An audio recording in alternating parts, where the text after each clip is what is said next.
তেল দিয়ে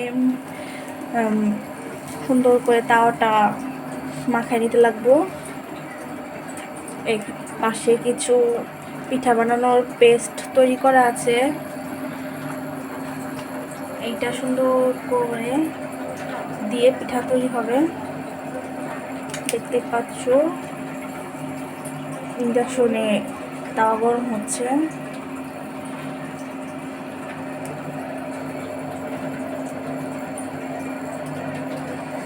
একটু গরম করে নিতে হবে। এখন দিয়ে দিল।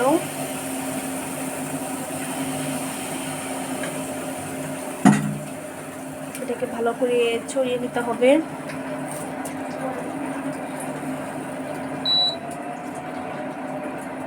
এভাবে ছড়িয়ে নিতে হবে।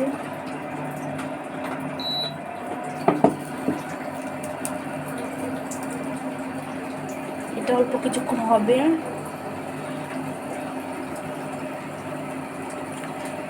হতে থাকবে। তারপরে এটার যে মূল উপকরণ আছে, পিঠাতে মাঝখানে যেটা দিতে লাগে আর কি, হিটটা, সেটা এখন দেওয়া হবে। ধোয়া বের হচ্ছে, মাঝখানে ফুটো ফুটো হচ্ছে, তার মানে এটা হয়ে গেছে পিছন সাইডে। এখন এটাকে উল্টানো হবে, ক্ষীর দেওয়া হয়েছে মাঝখানে। এখন ঘুরিয়ে উল্টে নিতে হবে।